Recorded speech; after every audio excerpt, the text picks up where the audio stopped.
अस्सलाम वालेकुम, नमस्कार, सत श्री अकाल एंड गुड इवनिंग। मैं हूं अर्ज़ू काज़मी और हमारे साथ हैं जी पीयूष शर्मा जी। बहुत शुक्रिया सर कि आज आप आए। नमस्कार, थैंक यू सो मच। नमस्कार। Thank you so much for having me again. Thank you Aditya ji. सब थैंक सुनने यू, वालों को नमस्कार। Thank you. बहुत शुक्रिया सर। सर आज हम बात करेंगे मनोज कुमार जी की। आप जानते ही हैं कि एक बहुत बड़ा नाम है हिंदुस्तान की फिल्म इंडस्ट्री का। डायरेक्टर भी रहे हैं, प्रोड्यूसर भी रहे हैं, एक्टर भी रहे हैं। दिलीप कुमार साहब के साथ भी काम किया, देव साहब के साथ भी, और कई बड़े बड़े नाम इनके साथ, कई बड़ी फिल्मों के नाम इनके साथ जुड़े हुए हैं। और म्यूजिक के ऊपर खास काम किया करते थे और हमेशा इनकी फिल्मों के गाने बहुत अच्छे होते थे, चाहे फिल्म कैसी भी हो। फिल्म पे मैं नहीं जाऊंगी, फिल्म मैं बहुत कह लूं कि इनकी बहुत बड़ी फैन तो नहीं रही, लेकिन हाँ देव साहब की बहुत रही हूँ। लेकिन मनोज कुमार साहब एक अपने आप को भारत, उनका अक्सर फिल्मों में नाम होता था और वही अपना एक वो स्टाइल लेकर चले हैं। क्या कहेंगे आप उनके एज अ फनकार, कैसे थे वो? इस साल अप्रैल में उनकी डेथ हो गई, इस साल में। तो मनोज कुमार जो थे वो, यूं कहा जा सकता है जनरली कि he was a hit actor and director in general. सबके जिंदगी में फ्लॉप्स हिट्स दोनों होती हैं, हम्म। लेकिन इनकी जिंदगी में फ्लॉप कम है, हिट्स ज्यादा हैं। ये इन्होंने मेरे ख्याल से 54 या 55 फिल्म्स में टोटल एक्ट किया है इनकी लाइफ में। और काफ़ी सारी फिल्में इन्होंने खुद बनाई और डायरेक्ट भी की हैं। पहला, हमको जहाँ तक पता है, एक दीदी नाम की फिल्म थी जिसमें इनको छोटा सा रोल मिला था 1960 में। तो उसमें इन्होंने एक्ट किया था। 57 में भी कुछ फिल्मों में एक्ट किया था, तब से कर रहे हैं। तो एक लेखराज भाकड़ी हुआ करते थे, हमारे बहुत बड़े डायरेक्टर होते थे, प्रोड्यूसर डायरेक्टर। वो इनको लेकर आए थे, इनके जान पहचान में थे। तो वो कभी इनको दिल्ली में एक बार उन्होंने इनको किसी कॉलेज में पढ़ते हुए समय देखा था। तो उन्होंने इसको कहा था कि तू बिल्कुल हीरो वर्गा लगना है। तो उन्होंने कहा लगता हूँ तो बना दो हीरो। तो उन्होंने इनको बॉम्बे बुलाया था, तो उन्होंने कहा ठीक है, देता हूँ चांस। खैर, छोटी मोटी फिल्मों में करते रहे एक्ट, लेकिन जब इनको वो फैशन नाम की एक फिल्म थी 1957 की, उसमें एक छोटा सा रोल था, मगर ये दिखे थे उसमें कि एक लड़का है। फिर हरियाली और रास्ता जो बनी 1962 की थी शायद, हरियाली और रास्ता। ये हरियाली और ये रास्ता गाने वगैरह बहुत फेमस है उसके, मला सिन्हा के साथ। विजय भट्ट ने बनाई थी वो फिल्म, तो that was a super hit. तो ये उनकी जिंदगी की पहली हिट थी 1962 की, हरियाली और रास्ता। इसके बाद उन्होंने 64 में वो कौन थी में एक्टिंग की थी।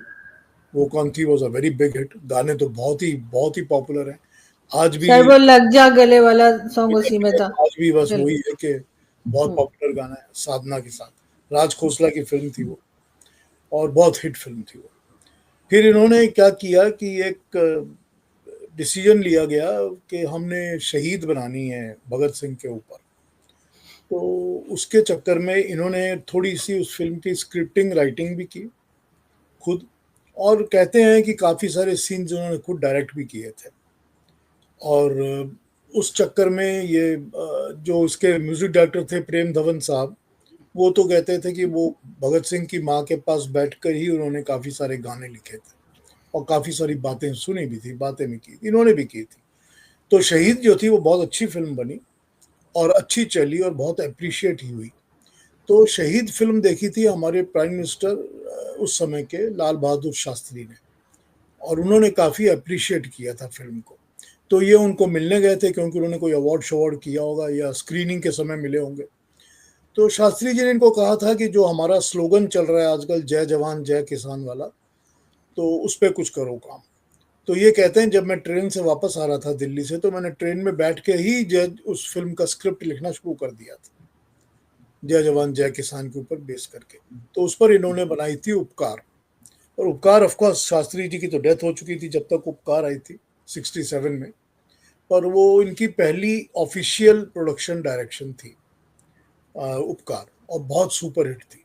कस्मे वादे प्यार वफा, जो बसंती क्या है, पीली पीली सरसों फूले, इस तरह के बहुत सारे गाने थे। बहुत ही पॉपुलर गाने थे फिल्म के, और बहुत हिट थी फिल्म उपकार जो थी। उस फिल्म से इन्होंने फिर अपना वो आइडेंटिटी बनानी शुरू कर दी भारत की, कि मेरा नाम भी भारत है और मैं इंडियन पैट्रियोटिज्म की बातें करता हूँ, और वो सब कुछ उन्होंने शुरू कर दिया था। और एक चीज आप नोटिस करेंगे कि इनके जो शुरू शुरू के दिनों के बहुत अच्छे क्लोज फ्रेंड थे, बहुत ही क्लोज फ्रेंड थे, वो थे प्रेम चोपड़ा। तो प्रेम चोपड़ा के साथ वो कौन थी, तो इनकी थी ही प्रेम चोपड़ा। मगर शहीद में प्रेम चोपड़ा के साथ इनका बहुत अच्छा रोल था, क्योंकि प्रेम चोपड़ा ने बहुत अच्छा रोल किया है शहीद में, पॉजिटिव पॉजिटिव कैरेक्टर का। तो सुखदेव या राजगुरु बने थे वो इनके साथ, भगत सिंह के साथ। तो प्रेम चोपड़ा के साथ इनकी बहुत बहुत अच्छी दोस्ती थी शुरू से ही। तो देखेंगे आप हर फिल्म में ये प्रेम चोपड़ा को जरूर रोल देते थे। हालांकि फिर बाद में सब नेगेटिव रोल्स ही थे उनके, लेकिन रोल जरूर अच्छे होते थे, प्रोमिनेंट होते थे। तो उपकार इनकी बड़ी सुपरहिट हो गई और बहुत गाने चले उनके। फिर उसके साथ इनकी जो बाकी और दूसरे डायरेक्टर्स की फिल्में थी, उनमें भी इनके गाने बहुत अच्छे थे। पत्थर के सनम, सावन की घटा, इस तरह की जो फिल्में बनी उन दिनों में, उनमें गाने बहुत प्यारे प्यारे गाने थे, अच्छे अच्छे गाने थे। सर इनकी आई थी मूवी रोटी कपड़ा और मकान, हाँ, वो इनकी अपनी थी। उसके गाने अच्छे थे। और शोर एक फिल्म आई थी, बिल्कुल बिल्कुल, पूरब उसके पश्चिम। भी जी पूरब पश्चिम गाने। के भी गाने बहुत अच्छे थे। शुरू शुरू में की सारी फिल्में कल्याण जी आनंद जी की हुई हैं, और शोर से इन्होंने लक्ष्मीकांत प्यारेलाल को ले लिया था शोर के बाद। तो वो शुरू के कल्याण जी के गाने भी बहुत अच्छे हैं, उपकार, पूरब पश्चिम वगैरह के। और बाद के फिल्मों के जो शोर के बाद, शोर, रोटी कपड़ा मकान वगैरह जो है, वो लक्ष्मीकांत प्यारेलाल का है। वो मगर भी सर बहुत। इनको वो पॉपुलैरिटी नहीं मिली जो देव साहब के हिस्से में आई, या कह लीजिए दिलीप कुमार साहब या राज कपूर साहब के साथ भी इन्होंने काम किया है, सभी के साथ शायद। लेकिन ये कि वो पॉपुलैरिटी इनको नहीं मिली नहीं जो देखिए, बाकी। देव साहब के साथ इन्होंने कभी काम नहीं किया। नहीं, उनके टाइम में मेरा मतलब है, नहीं जो उनकी देखिए उसका, हीरोइंस होती थी, वहीदा रहमान, वो इनकी हीरोइन भी होती थी, तो वो टाइम तो वही था, ये मैं कहना चाह रही हूँ। देखिए बात ऐसी है कि देव साहब की तरह के रोमांटिक हीरो तो ये नहीं थे। उस तरह की रोमांटिक इमेज इनकी नहीं थी, और ना उस तरह की, क्या कहा जाए, सॉफ्ट स्टाइलिश इमेज भी नहीं थी इनकी, कि वो स्टाइल आइकॉन मान लिया जाए इनको, वो भी नहीं थी इनकी। दिलीप कुमार के लेवल के ये एक्टर नहीं थे, तो इस तरह दिलीप कुमार के साथ इनका कभी भी वो बना नहीं। और राज कपूर जो थे वो तो अलग ही कैटेगरी के खुद शोमैन थे। वो जिस तरह की फिल्में बनाते थे, ये ठीक है, ये भी मसाला, वो राज कपूर ने भी तो बॉबी बनाई थी, मसाला फिल्म ही थी। फिर ये मसाला फिल्में ये भी बनाते थे। तो उस तरह से कहा जा सके तो जितने हिट वो थे उतने हिट ये भी थे। लेकिन राज कपूर की जो पर्सनैलिटी और फिल्मों की जो उसका करियर ग्राफ है, उसके साथ कंपेयर नहीं किया जा सकता इनको। तो इसीलिए वो, उनको तो बिग थ्री माना जाता है ना, देवानंद, राज कपूर और दिलीप कुमार को। तो उस हिसाब से इनको नहीं माना। मेरा पर्सनल, देखिए, जहाँ मेरा अपना पर्सनल व्यू है, इसमें मतलब कोई, मैं किसी को इन्फ्लुएंस नहीं कर सकता। मेरा पर्सनल व्यू ये है कि जो शहीद फिल्म थी इनकी 65 की, वो एक ही फिल्म थी जिसमें इन्होंने अच्छी एक्टिंग की है। उसके अलावा मेरे को इनकी एक्टिंग कभी भी अच्छी नहीं लगी, मुझको नहीं लगी। सर मुझको भी नहीं लगी सर। क्रांति क्रांति भी मूवी थी इनकी, और मुझे ये सारी मूवीज उनके सॉन्ग्स की वजह से याद है। नहीं, क्रांति तो मुझे ऐसा लगा था कि मैं देख भी नहीं सकता था उस फिल्म को, मुझे इतनी खराब लगी थी। नहीं खैर, सर, गाने मैंने भी मुझे क्रांति गाने देखी भी थी। अच्छे हालांकि लगे। हालांकि सर उसमें वो थे, दिलीप कुमार साहब भी थे दिलीप क्रांति में। कुमार भी थे, लेकिन वो, शत्रुघ्न भी थे। ये बेटा नहीं लग रहे थे, वो इनके बाप कहीं से नहीं लग रहे थे मुझे। मुझे अच्छी नहीं लगी फिल्म, ना फिल्म अच्छी हाँ लगी ना गाने अच्छे लगे। पर वो खैर हिट तो थी, हिट तो थी। हाँ मगर वो क्रांति शायद इनकी जिंदगी की आखिरी हिट थी, क्योंकि उसके बाद इन्होंने जो भी फिल्में बनाई थी, एक इन्होंने बनाई थी क्लर्क, और इन्होंने हाँ कुछ रामायण का समथिंग, सर कलयुग की इन्होंने रामायण, ऐसी कुछ क्ल- बनाई थी फिल्में। सर क्लर्क में तो इन्होंने कुछ पाकिस्तानी एक्टर्स भी लिए थे, मोहम्मद अली हाँ साहब हुआ करते हाँ, थे, लिए और थे। जेबान बेगम। हाँ, लेकिन बहुत ही बड़ी फ्लॉप फिल्म थी वो क्लर्क। बहुत ही फ्लॉप थी, बहुत ही देखने लायक भी नहीं थी। और नहीं। फिर उन्होंने अपने बेटे को लॉन्च किया था, कुणाल को, फिर हाँ वो भी नहीं चला, वो भी फ्लॉप हो गया एकदम। बिल्कुल, दो फिल्में बनाई उसके, प्रेम मगर ये नहीं, पता नहीं कौन सी एक बनाई इन्होंने। वो दो एक फिल्में बनाई थी इन्होंने अपने बेटे के साथ, मेरे पास हैं शायद नाम लिखी हुई। संतोष बनाई थी शायद इन्होंने एक, या कलयुग की रामायण बनाई थी, पता नहीं, पर चली नहीं। लेकिन दूसरे लोगों के साथ जो फिल्में बना रहे थे बाद में भी, अब सन्यासी थी, 10 नंबरी थी, बेईमान थी, ये फिल्में चल रही थी, हिट हो रही थी, ये सब हिट फिल्में थी। और उनके गाने भी हिट थे, सन्यासी के गाने हिट थे, बेईमान के गाने हिट थे, तो ये गाने भी हिट थे, पहचान, उसके भी गाने हिट थे। तो 10 नंबरी के भी सर एक दो गाने हिट थे। दस दस नंबरी के भी, नंबरी बिल्कुल। तो गाने भी चल रहे थे, फिल्में भी चल रही थी। तो इनको कम से कम सपोर्ट वहां से मिल रही थी और पैसे भी बना रहे थे, इसीलिए फिर ये प्रोड्यूस भी कर रहे थे फिल्में। लेकिन फिर ये उसके क्रांति के बाद इनकी कोई भी फिल्म चली नहीं और काफ़ी सारी फिल्मों में फ्लॉप हो गए। और फिर कहते हैं कि इनको प्रॉब्लम होने लग गई थी बॉडी में, शरीर में, मुझे नहीं पता कि क्या क्या मेडिकल प्रॉब्लम्स थी, but he had become immobile type of thing, मतलब चल फिर नहीं सकते थे ज़्यादा। तो फिर इन्होंने अपने आप को विड्रॉ कर लिया और बेटा भी जब फ्लॉप हो गया तो इन्होंने कहा चलो छोड़ दो, मैं और एक्टिंग नहीं करूँगा। तो इन्होंने पूरा अपना करियर पाथ बंद कर दिया। फिर वो पुरानी फिल्मों के उसके ऊपर ही मेमोरीज और वो सब चीज़ें मिलती रही इनको। हाँ, इनको दादा बीच में साहब तो मिल गया था, तो मरने से कुछ 2-3 साल पहले इनको मिला था दादा साहब फाल्के अवार्ड। मुझे नहीं पता किस बेसिस पर दिया गया इनको, बट आई थिंक सर हमारे यहाँ तो सर पर्ची पे अवार्ड मिलता है पाकिस्तान में।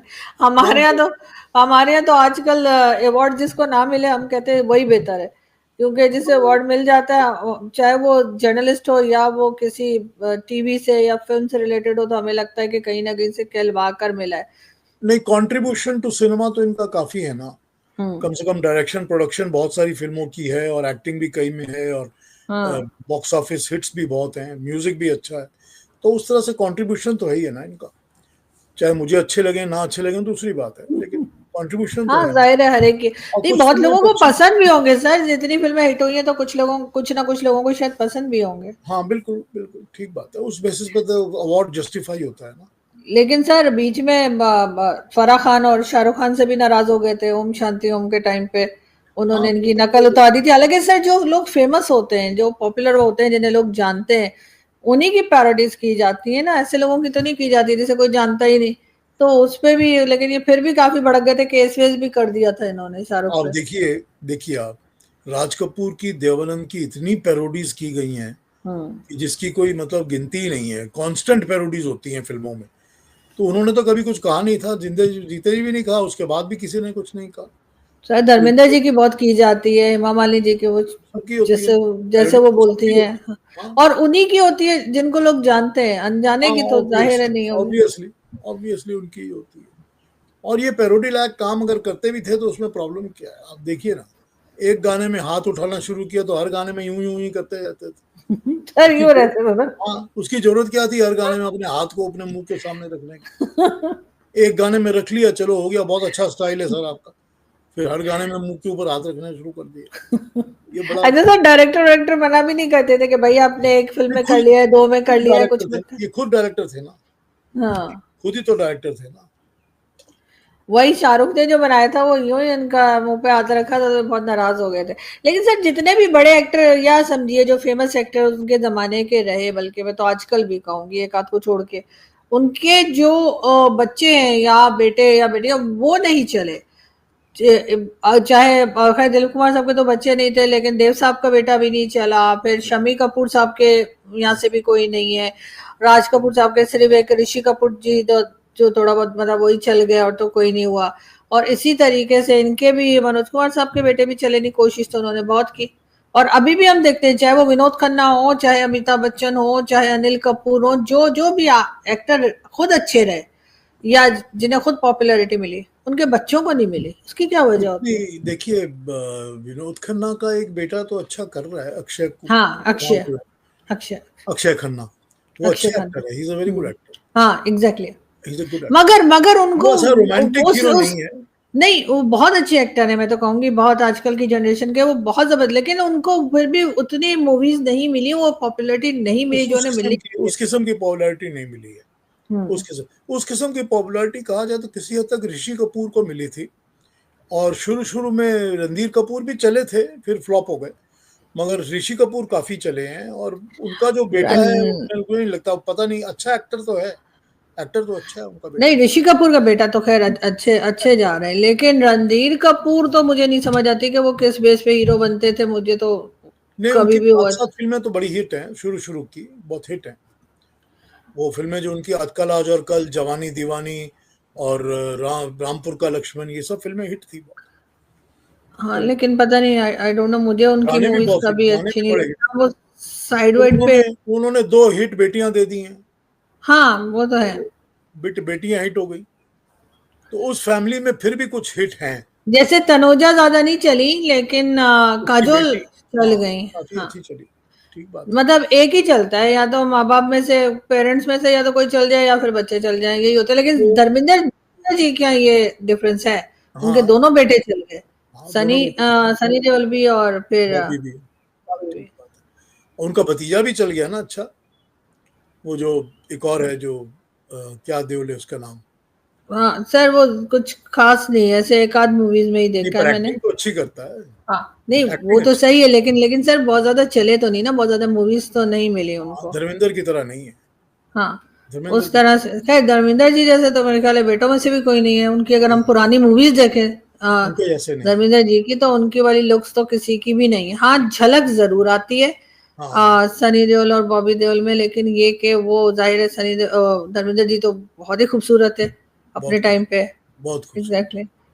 देवानंद साहब बहुत खूबसूरत थे। देवानंद साहब की जो ब्लैक एंड व्हाइट मूवीज, अब गाइड और उससे पहले की देखें, तो वो बिल्कुल ही कोई हॉलीवुड के हाँ, हीरो बिल्कुल, वाली लुक आती है बिल्कुल उनकी। आती, बहुत और जबरदस्त। एक एक खास टाइम तक पुरानी फिल्में या सॉन्ग्स, क्योंकि मैंने ज्यादा देखे मूवीज से, तो मनोज कुमार जी की लुक भी बहुत अच्छी आती थी। हाँ, मनोज कुमार हैंडसम तो थे ना। हैंडसम थे, बहुत खूबसूरत गुड थे। लुकिंग, बहुत गुड हाँ, लुकिंग।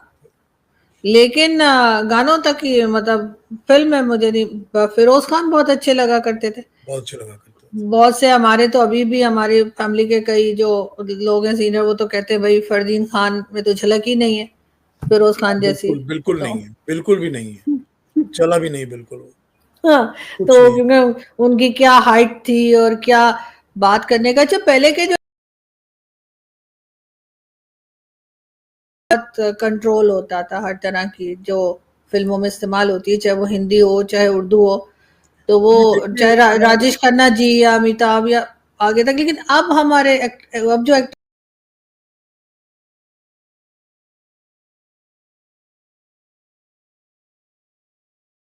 तो उसमें आपको डायलॉग डायरेक्टर के नाम पर एक दिखाई देगा, हम्म, ये एक डायलॉग डायरेक्टर है। तो वो हम्म, चीज आपको जब दिखेगी उसमें डायलॉग डायरेक्टर, तो हम्म, इसका मतलब है कि डायलॉग्स को डायरेक्ट करने के लिए भी किसी को रखा जाता था। ओके। तो ये वहां तो क्रेडिट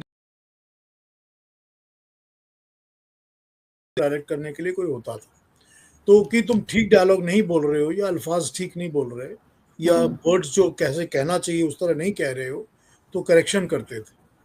तो ये चीज हुआ करती थी पहले। मुझे लगता है अब ये जैसे राइटर डायरेक्टर्स कॉम्प्रोमाइज,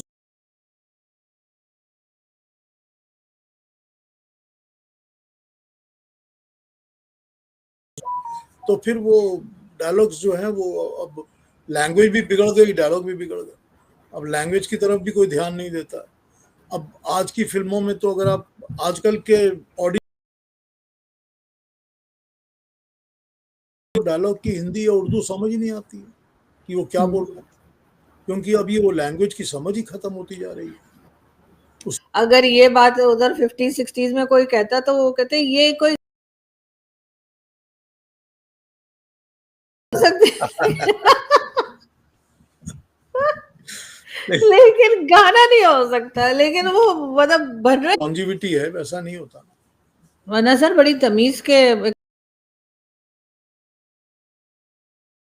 लड़की को देखा तो ऐसा लगा, तो वो उस गाने के अगर आप लिरिक्स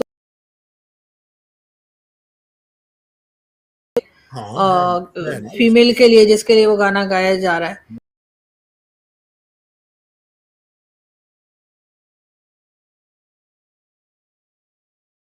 कहते हैं कि जिसे कहना चाहिए कि आप अपनी फैमिली में बैठ के सुन भी नहीं कर तेरी रातों को, है।